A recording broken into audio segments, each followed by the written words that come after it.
Okay, sagutan natin itong ipinm sa akin. So sabi niya, "Hi sir, pwede pa-show ng solution?" So tatlo ito, 126, 127, 128, pero ang tinatanong niya lang itong dalawa. PEMDAS itong dalawa, may decimal nga lang. So hindi ko alam kung anong reviewer galing ito. Yan. So yan. So sagutan na natin. So medyo humirap lang to kasi gawa ng decimal, pero tingin ko kung walang decimal to, madali lang ito. Okay, so sagutin natin. So ano ba ang rule natin sa PEMDAS? Rule natin sa order of operations, PEMDAS, uunahin daw natin yung parentheses. So ibig sabihin ng PEMDAS, unahin ng parentheses, sumunod exponent. Tapos yung multiplication and division, ano to same order. Same order yan, left to right. Pag nauna yung division, unahin ng division. Kung nauna yung multiplication, edi una yung multiplication. Addition and subtraction, same order then left to right. Okay, so may parentheses, tatlo. So ibig sabihin, pwede nating pagsabay-sabayin yan dahil tatlong group naman siya. So sa loob ng parentheses, unahin na naman natin dyan yung may exponent. So exponent, ito, 3 to the 0, 2 to the negative 2, and then 2 to the 0. So unahin natin yon, rewrite lang yung lahat ng natira. Okay, so we have 24.8 divided by 2.5 times 3 to the 0. Any number, any non-zero number raised to 0, the answer is 1. So 1 na lang yan minus 6.4 divided by 0.2, and then times, so anong rule natin dito kapag meron tayong a to the negative n, equal lang siya sa 1 over a to the, yung negative n, bababa, magiging positive n na siya. Okay? So therefore, itong 2 to the negative 2, magiging 1 over, kopyahin yung base na 2, magiging 2 to the 2. Okay? So therefore, itong equal na siya sa 1 over 2 squared. Okay?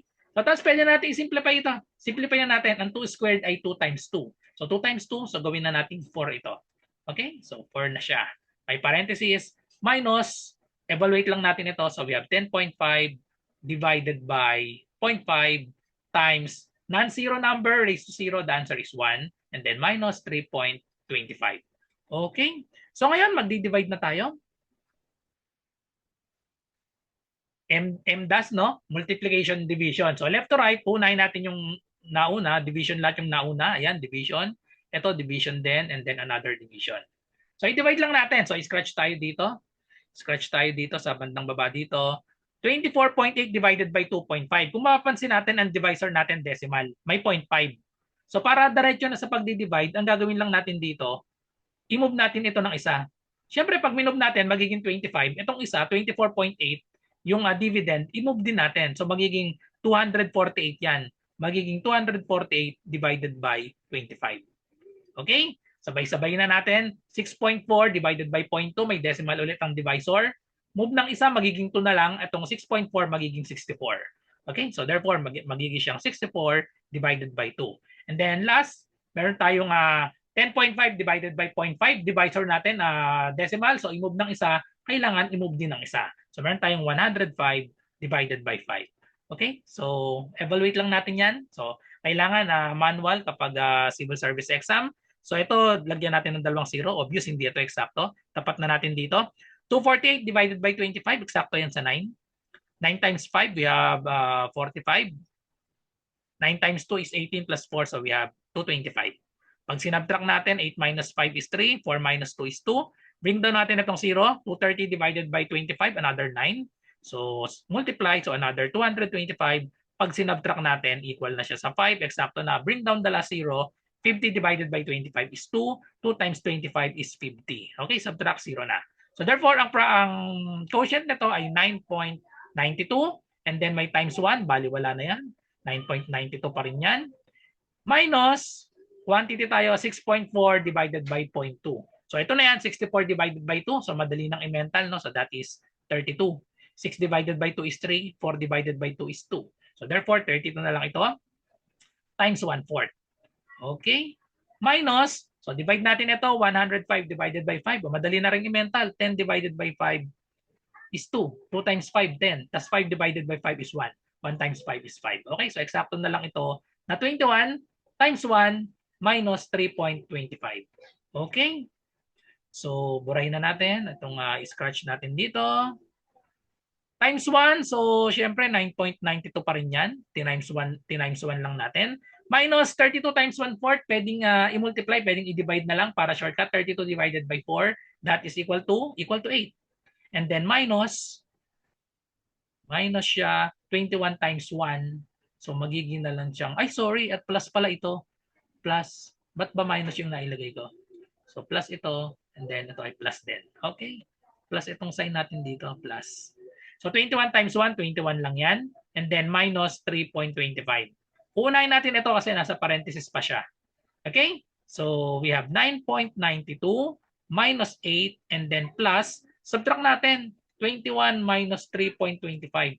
Ito yung common mistake pag nagsasubtract ng decimal, binibring down yung 25. Mali po yan, hindi pwedeng i-bring down yung 25. Sa addition lang ginagamit yon. Ito ilalagyan natin ng 0, 0. Saka natin i-subtract. So borrow tayo. Itong 0 magiging 10. Itong 0 magiging 9. Nag-borrow tayo dito. Magiging 0 ito.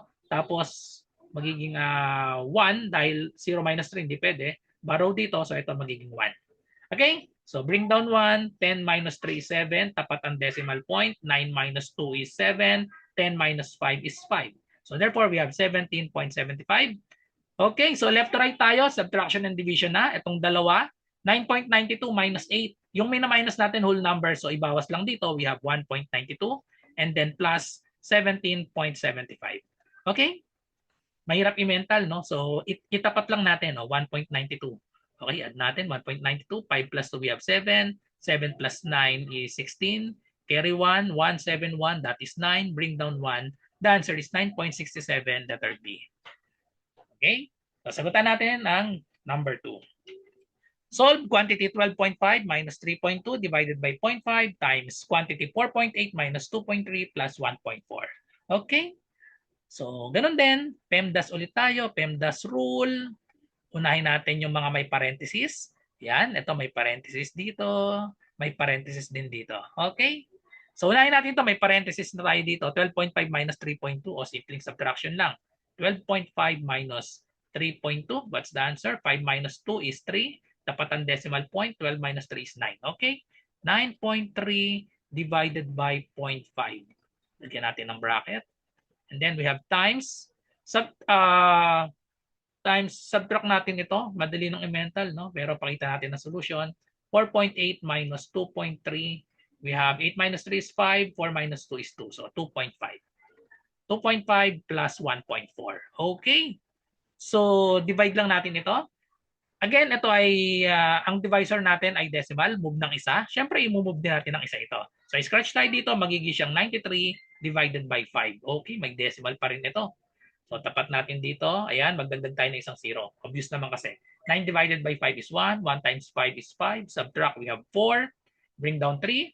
43 divided by 5 is 8. 8 times 5 is 40. Subtract, we have 3. Bring down 0. 30 divided by 5 is 6. 6 times 5, 30. Eksakto na siya. So this is 18.6. Multiply natin sa 2.5. And then plus 1.4. Okay. So multiplication lang tayo. 18.6 times 2.5. So distribute lang to. 5 times 6, we have 30. 5 times 8 is 40, plus 3, we have 43. 5 times 1 is 5, plus 4, we have 9. And then 2 times 6, we have 12, carry 1. 2 times 8 is 16, plus 1, we have 17. 2 times 1 is 2, plus 1, we have 3. Then add natin, we have 0. 3 plus 2 is 5. 9 plus 7 is 16, carry 1. We have 4. Count the number of decimal places, 1, 2. So therefore, we have 46.50. So 46.50. I-add natin yung 1.4. So plus 1.4, pwedeng itapat na lang natin dito. 1.4, ayan. Pwedeng itong 0, ito 46.50. Same lang din yan sa 46.5. Huwag na natin isulat yung 0 na yan. Then add lang natin, 5 plus 4, we have 9. Tapat ang decimal point. 46 plus 1, we have 47.9. And that is letter C. Okay, so that's it. Medyo humirap lang kasi nagkaroon ng decimal, pero same process pa rin naman ng PEMDAS ang gagamitin. So kung meron kayong math question, i-comment nyo lang dito sa video na ito or i-PM nyo ako sa aking messenger, kagaya nung ginawa nung nag-send nito, RJ Enseñado. So good luck sa lahat na nagre-review. Bye-bye and God bless.